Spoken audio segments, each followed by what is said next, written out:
어떤 특정된 정치적 사건을 덮기 위해서 뭐 연예인들의 마약이라든가 스캔들이라든가 뭐 이런 것들을 많이 활용하는 거를 아마 한두 번쯤은 보셨을 겁니다.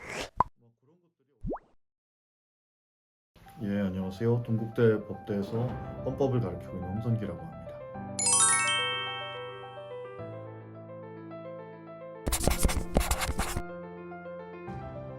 언론의 자유는 우리 헌법 제21조에서 규정을 하고 있어요.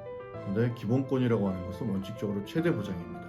그래서 요즘엔 조금 더 확대가 돼서 심지어 광고나 상업적인 이런 표현도 전부 다 언론의 자유까지 이제 포함을 시키고 있어요. 그래서 확대되고 있다고 봐야겠죠. 다만 한계는 있습니다. 우리 헌법에서는 21조 사항에서 타인의 명예나 권리, 그다음에 공중도덕, 사회윤리를 침해해서는 안 된다 이렇게 하고 있거든요. 타인의 권리나 명예, 그다음에 공중도덕, 사회윤리를 침해하지 않는다면 언론의 자유는 뭐 얼마든지 향유할 수 있는 그런 권리다라고 얘기할 수가 있겠습니다. 요즘 가짜뉴스가 가장 어떻게 보면 큰 문제가 되고 있죠, 우리 사회에서. 이 가짜뉴스는 나치의 선전부장 괴베스라고 하는 사람이 있었어요. 그 사람이 그 위겐 프레스라고 해가지고 거짓말 언론, 여기서부터 비롯이 됐거든요.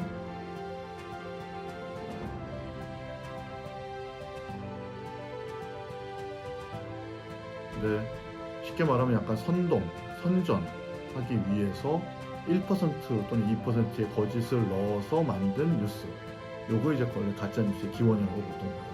근데 최근 들어서 이제 트럼프 정부 때 그때 이제 수많은 언론들을 갖다가 페이크 뉴스라고 하면서 국내에서 이제 가짜 뉴스로 얘기가 많이 되고 있죠. But they can make anything bad because they are the fake, disgusting news. 사실은 이 기준이 되게 아직까지는 국내에서는 명확하지는 않은 것 같아요. 예를 들어서 혐오 표현 같은 경우도 전부 다 가짜 뉴스다라고 얘기하기도 있거든요.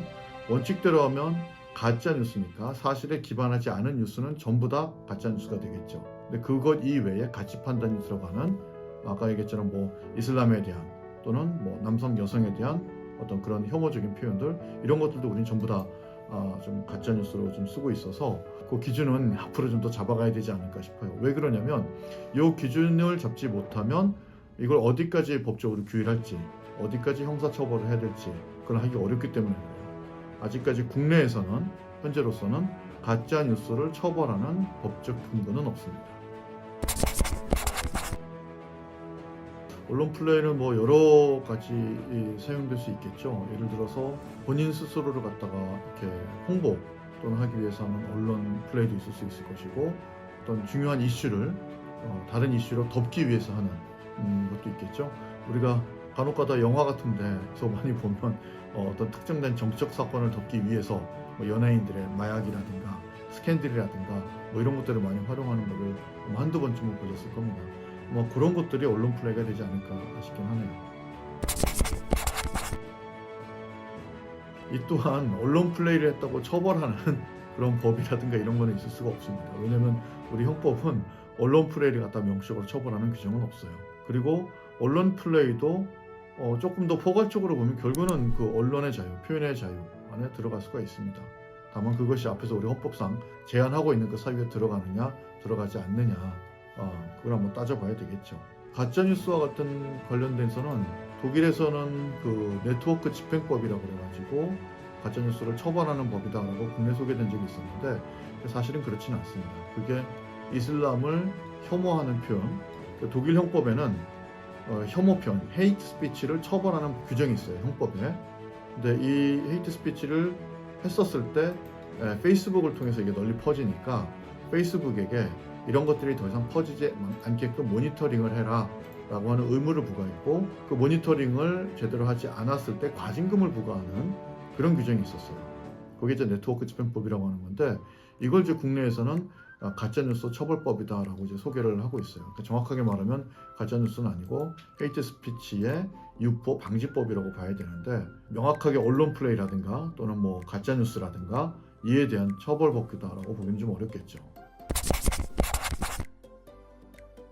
개인정보는 그야말로 여러 가지 파편화된 정보를 갖다가 모았을 때 누구 한 명을 갖다가 식별할 수 있는, 누구 한 명을 특정할 수 있는 모든 정보를 얘기를 하겠죠. 이게 개인정보입니다.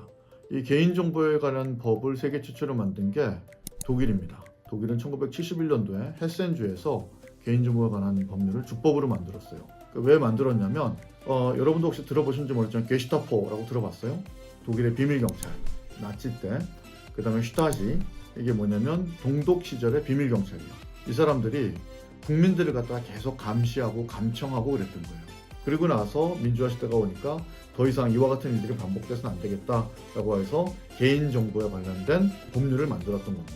그게 1983년도 독일에서 인구조사 판결을 통해서 헌법상의 기본권으로 받아들여집니다. 그리고 그것을 우리나라도 받아들여져서 현재 개인정보 자기결정권이라고 하는 헌법의 명문의 규정은 없어요. 하지만 그럼에도 불구하고 우리 헌법재판소가 독일처럼 개인정보 자기결정권이라고 하는 기본권을 보장하고 있는 겁니다. 개인정보의 자기결정권의 가장 핵심은 개인정보는 나로부터 나온 거잖아요. 그러니까 나로부터 나온 정보는 내가 스스로 결정할 수 있어야 되는데 그렇지 않다라는 거죠. 유럽에서는 GDPR이라고 해서 역시 마찬가지로 개인정보에 관한 일반 법률이 유럽에서 통용되고 있고, 그리고 당연히 나의 정보를 갖다가 수집을 하려면 이에 대해서 동의를 받고 해야 되는데 동의도 받지 않는다거나 뭐 이런 부분들은 당연히 문제가 되겠죠. 중국이라든가 이런 나라 같은 경우는 개인정보가 큰 산업이 되고, 그다음에 개인정보는 그 자체가 데이터가 되고, 그리고 요거는 AI가 학습하기 위한 가장 밑바탕이 되는 중요한 정보가 되겠죠. 그러니까 당연히 과잉 수집 논란이 계속해서 나올 수밖에 없지 않는가. 특히 중국 같은 경우는 개인정보에 관한 법률이 아마 우리나라처럼 개인정보에 관련된 통제를 많이 받지 않는 걸로 알고 있어요. 그래서 보다 더 쉽게 이 과잉 수집이 있는 게 아닌가.